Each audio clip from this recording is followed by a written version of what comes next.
1875년 9월 20일 강화도 초지진 앞바다에 일본이 영국에서 사들인 최신식 군함인 운요호가 나타났습니다. 일본군은 조선의 허락을 받지도 않고 바다의 깊이를 재고 해안을 측량했으며 또한 물을 구한다며 상륙해 강화도 연안을 몰래 살피기도 했습니다. 이러한 도발에 강화도 초지진을 지키고 있던 조선군들이 위협 사격을 가했는데요. 그러자 운요호에서도 기다렸다는 듯이 초지진에 포격을 가했고 초지진은 천지를 뒤흔드는 폭음에 휩싸였습니다. 순식간에 초지진을 쑥대밭으로 만든 운요호는 요요히 남하하며 이번엔 인천 영종도에 들이닥쳤는데요. 조선군은 필사적으로 저항했으나 운요호의 무차별 포격을 당해낼 수 없었습니다. 급기야 일본군은 영종도에 상륙해 민가를 습격, 방화 및 약탈과 살인을 저질렀는데요. 당시 일본군의 피해는 부상자 1명, 사망자 1명에 불과했지만 조선군은 35명이 전사하고 16명이 일본의 포로가 됐습니다. 강화도 앞바다에서 최신식 군함으로 조선을 하루 만에 침탈한 운요호는 의기양양하게 다시 일본으로 귀향했습니다.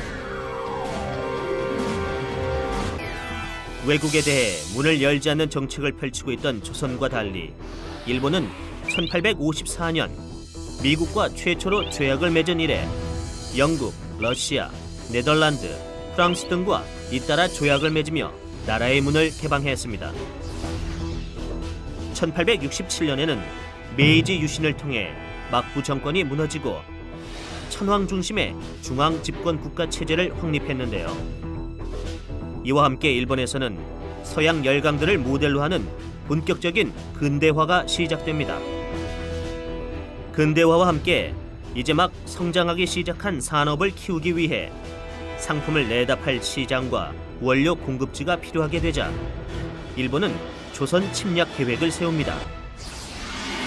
이는 다시 등장한 정한론을 배경으로 하고 있는데요. 정한론이란 일본 정치인들 사이에 벌어진 논쟁으로 서구 열강보다 먼저 조선을 침략해 식민지로 만들자는 주장이었습니다. 하지만 조선에는 외세를 강력하게 막는 정책을 펼치던 흥선대원군이 있었고 일본 내부에서도 신중론을 내세우는 의견이 많았습니다. 그러던 차에 흥선대원군이 물러나고 고종이 직접 정치를 하게 되며 외국과 통상의 필요성을 긍정적으로 보게 되는데요.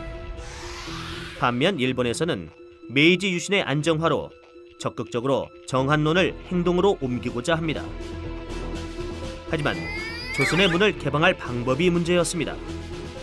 이에 일본은 자신들이 미국에게 당했던 방법을 그대로 사용하기로 합니다. 1853년 미국의 페리 제독은 일본의 에도만에 군함을 몰고 와 위협하며 개항할 것을 강요했는데요. 이같이 함포로 군사력을 과시해 상대국을 위협, 외교적인 목표를 달성하는 것을 함포 외교라고 합니다. 일본은 이러한 미국의 군사적 위협에 굴복해 개항을 했던 것이죠. 일본이 조선에 운요호를 보낸 것은 이 함포 외교를 모방한 것이었습니다. 그런데 일본은 우리가 먼저 공격하게끔 유도한 뒤에 조선이 공격해 어쩔 수 없이 방어 공격을 한 거라며 자신들을 오히려 피해자로 여기게끔 만드는 더욱 강교한 꾀를 낸 것이죠. 이렇게 운요호 사건은 일본이 조선에게 개항을 요구하기 위해 벌인 계획된 사건이었습니다. 일본 사절단의 대표 구로다 기요타카와 조선 측의 대표 신원이 강화도 연무당에서 만났습니다.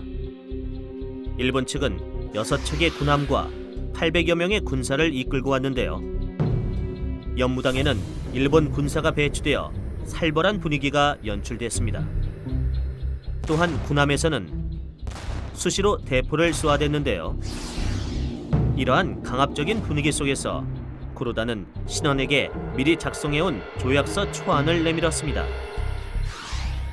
이에 조선 조정에서는 일본에 대한 개항을 반대하는 주장과 개항이 필요하다는 주장이 팽팽히 맞섰는데요. 일본의 태도는 괘씸하지만 더 이상 외부와의 접촉을 끊고 살 수는 없습니다. 개항을 통해 서구 문물을 받아들여야 합니다. 이러한 주장에 힘이 실리며 결국 1876년 조일 수호조규, 일명 강화도 조약이 체결됐는데요. 이는 우리나라가 외국과 맺은 첫 근대적인 조약이었습니다. 하지만 이는 대등한 관계에서의 국가 간의 조약이 아니라 일방적으로 일본에게 유리한 불평등 조약이었습니다. 전문과 12조로 이루어진 강화도 조약의 주요 내용을 살펴보면 다음과 같습니다. 제1조, 조선은 자주국으로 일본과 평등한 권리를 갖는다. 마치 조선을 자주국으로 인정해주는 듯 하지만 이는 조선이 청나라와 우호적인 관계를 끊게 한 이후에 조선을 침략하기 위한 의도가 숨어 있었습니다. 제4조와 제5조, 조선 조정은 부산과 2개의 항구를 골라 개방하고 일본인이 자유롭게 왕래하면서 통상을 할 수 있게 한다. 이 조항으로 인해 일본 상인들이 조선 땅에 와서 장사를 할 수 있게 된 것이죠. 이와 관련해서 일본 화폐를 자유롭게 사용할 수 있게 했으며 일본인의 관세까지 면제되는 내용이 추가로 합의되어 결국 일본이 조선 경제를 장악한 후 정치적 침략을 할 수 있는 발판을 마련해 주었습니다. 제7조, 일본은 조선의 연안을 마음대로 측량할 수 있다. 이것을 흔히 해안 측량권이라고 하는데요. 이후 군사적 침입을 편리하게 하기 위한 목적을 갖고 있었습니다. 제10조, 일본인이 개항장에서 범죄를 저지르면 조선인 관리가 아니라 일본인 관리가 심판한다. 이것을 치외법권이라고 하는데요. 이 때문에 일본인이 저지른 범죄를 우리가 처벌할 수도 없었습니다. 이렇게 모든 조항이 조선에게 불리한 불평등 조약이었는데요.